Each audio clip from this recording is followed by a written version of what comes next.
Hello friends, આજે તમારી સાથે શેર કરવા જઈ રહી છું એકદમ દાણેદાર મોહનથાળ. તો દાણેદાર મોહનથાળ બનાવવા માટે એ પણ આજે આપણે બનાવીશું કરકરા લોટમાંથી. તો જો તમે કરકરા લોટની જગ્યાએ તમે એકદમ ઝીણો લોટ પણ લઈ શકો છો, પણ આજે જે આ મોહનથાળ બનાવીશું દાણેદાર, બિલકુલ ધાબો દીધા વગર, અને એ પણ આજે આપણે બિલકુલ માવા વગર તો આ તૈયાર કરીશું દાણેદાર મોહનથાળ. તો ચાલો હવે આપણે મોહનથાળની રેસિપી. તો સૌપ્રથમ તો પેન આપણે લઈ લઈશું, એની અંદર આપણે ઘી ઉમેરી દઈશું અને પછી આપણે લોટ ઉમેરી દેવાનો છે. લોટને લગાતાર તમે શેકતા જશો એટલે એકદમ ઘી તમારું છૂટતું જશે, અને ઘી આ રીતે છૂટે એટલે તમારો લોટ એકદમ શેકાતો જશે, એમ તમારો લોટ હલકો થતો જશે. અને દાણેદાર જે આપણે કરકરો લોટ લીધો છે, તમે કરકરાની જગ્યાએ તમે ઝીણા લોટનો પણ તમે ઉપયોગ કરી શકો છો. હર જગ્યાએ કરકરો લોટ મળતો નથી હોતો, એટલે આપણે ઝીણા લોટનો પણ ઉપયોગ કરી શકીએ છીએ, અને એનો પણ આપણે આ રીતે મોહનથાળ તૈયાર કરી શકીએ છીએ. તો હવે આપણો લોટ સરસ એવો શેકાવા આવ્યો છે.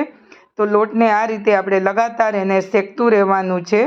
અને મેં તમને જે માપ બતાવ્યું કે એ 2 વાટકી આપણે લોટ લેવાનો છે અને 1 વાટકી આપણે ઘી લેવાનું છે, અને જે એની આપણે ચાસણી કરીશું. તો આજે જે આપણે બનાવીશું બિલકુલ આપણે ખાંડનો ઉપયોગ કર્યા વગર બનાવવાના છે. તો આ રેસિપી તમે મિત્રો બિલકુલ જોતા રહેજો, સ્કીપ કર્યા વગર. તો હવે આપણે લોટ સરસ એવો શેકાવા પણ આવ્યો છે, અને હલકો તમે જ્યારે લોટ શેકતા રહેશો એટલે લોટ તમારો એકદમ હલકો થતો જશે, અને તમને ચલાવવામાં પણ એકદમ ઇઝી પડશે. તો જોઈ શકો છો દાણા પણ આપણા હવે દેખાઈ રહ્યા છે, અને થોડા દાણા એકદમ રતાશ પડતા થવા આવ્યા છે. તો આ રીતે આપણે એને લોટને શેકી લેવાનો છે, અને પછી આપણે જોઈ શકો છો લગાતાર એને આ રીતે. અને જ્યારે તમે લોટ શેકો એટલે એને ગેસ ફ્લેમ તમારે એકદમ સ્લો રાખવાની છે, અને આ કામ તમારે સ્લો ગેસ પર જ કરવાનું છે. અને ત્યાં સુધી મારી પાસે આપણે એક ટ્રે લઈ લેવાની છે. જો ચોરસ ટ્રે છે, તમારી પાસે ના હોય તો તમે થાળીમાં પણ તમે રિલીઝ કરી શકો છો, પણ અહીંયા છે ટ્રે એટલે મેં આ ટ્રે લઈ લીધી છે. એને આ રીતે ઘીથી ગ્રીસ કરી દઉં છું. એટલે હવે આપણે ફરી પાછા લોટને થોડી વાર અને આ મોહનથાળ બનતા ફક્ત 10 મિનિટની અંદર તૈયાર થઈ જાય છે, બહુ જ ઝડપી. અને હવે આપણે એને આ રીતે લગાતાર શેકી લીધો છે, અને લોટ પણ સરસ આપણો શેકાવા આવ્યો છે, જોઈ શકો છો. અને ઘી પણ સરસ એવું રિલીઝ થઈ ગયું છે. તો હવે આપણે આ સમયે ઉમેરી દેવાનું છે જે આપણે દૂધ લઈ લઈશું. દૂધ આપણે ફક્ત આ સમયે જો તમે માવો લેતા હોય તો તમે માવો પણ તમે ઉમેરી શકો છો, પણ અહીંયા આપણે દૂધ લઈ લીધું છે.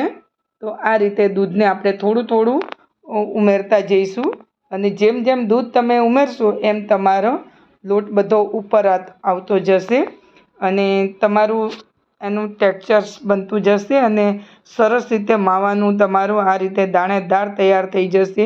એક દાણો તમારો છૂટો બનશે, અને માવા જેવો જ તમારો વગર માવે પણ તમારો આ મોહનથાળ એકદમ સોફ્ટ અને પોચો બનશે. તો હવે આપણે બધું દૂધ અંદર ઉમેરી દીધું છે, અને દૂધને તમારે થોડું થોડું જ ઉમેરવું. અને દૂધ તમે ઠંડુ ગરમ કોઈ પણ દૂધ તમે લઈ શકો છો. જ્યારે આપણે આ દૂધ ઉમેરીએ ને તો શું છે કે દૂધ જેમ જેમ તમે થોડું થોડું દૂધ ઉમેરતા જશો ને તો એ માવા જેવું કામ કરશે. લોટ સરસ શેકાઈ ગયો છે, અને આ સમયે આપણે લોટ બરાબર એને શેકી લીધો છે. અને હવે આપણે થોડા ડ્રાયફ્રૂટ એટલે કે થોડા ખસખસ અને વોટરમેલન સીડ લીધા છે, અને હવે આપણો લોટ પણ સરસ શેકવા આવ્યો છે. તો હવે આ સમયે જો ચાસણી કરતા હોય તો આ મિશ્રણને તમારે નીચે ઉતારી લેવું પડે. અને આજે આપણે બનાવીશું બિલકુલ ચાસણી વગર, એટલે કે ગોળમાં બનાવીશું. હવે આ સમયે ગોળ ઉમેરી દઈશું. અને જ્યારે તમે ગોળને મેલ્ટ કરો, અને જો તમને મિશ્રણ ઢીલું એવું લાગતું, જ્યારે આપણે આ ગોળ ઉમેરેલો છે અને મિશ્રણની અંદર આપણને એવું લાગે કે ગોળ જરા વધી ગયો છે, અને મિશ્રણ તમને જો ઢીલું એવું લાગતું હોય તો તમે વધારે વાર રાખી અને તમે એને ગોળને ગરમ કરી શકો છો, અને એકદમ હાર્ડ બનાવી શકો છો. તો આ રીતે તમે ગોળનો ઓગાળી દીધો છે ને. અને આજે આપણે બનાવવાના છે બિલકુલ ખાંડનો ઉપયોગ વગર એટલે કે ગોળમાં આપણે મોહનથાળ તૈયાર કરીશું. તો આ રીતે ખાંડની જગ્યાએ ગોળનું મીઠાશ એવી વધારે આવતી હોય છે, તો ગોળમાં ટેસ્ટ વધારે એવો હોય છે, એટલે ગોળમાં સરસ બને. અને હવે સારી રીતે આપણે ગોળને મિક્સ કરી લીધો છે, અને ગોળને બરાબર તમારે મિક્સ કરવું. તો હવે આપણે મોહનથાળનું બેટર તૈયાર થઈ ગયું છે, મિશ્રણ. એટલે કે મોહનથાળ આપણો આ રીતે હવે એને એક આપણે ટ્રે છે એની અંદર આપણે પાથરી દઈશું. અને થોડું એકદમ તમે જોઈ શકો છો, હવે આપણે મિશ્રણ થોડું કઠણ થતું જાય છે, એટલે આ સમયે તમારે એને આપણે નીચે ઉતારી લઈશું. હવે આપણે ટ્રેમાં ડિમોલ્ડ કરી દઈશું. તો અહીંયા આપણે ટ્રેની અંદર લઈ લીધા છે, અને હવે આ રીતે હું તબેથાથી એને સ્પ્રેડ કરી દઉં છું. અને હવે આપણે મનગમતા એના પીસ કરી લઈશું. પીસ તમારા નાના મોટા તમે તમારા ટેસ્ટ અને તમારા હિસાબથી તમારે કરી લેવા ટુકડા. અને હવે આપણે બદામ કાજુ કતરણથી એને ગાર્નિશ કરી દઈશું. હવે આપણે કાજુ ને બદામથી એના કતરણથી આપણે ગાર્નિશ કરી દઈશું. અને હવે આપણે આ રીતે તબેથાથી એને આપણે સ્પ્રેડ કરી દેવું.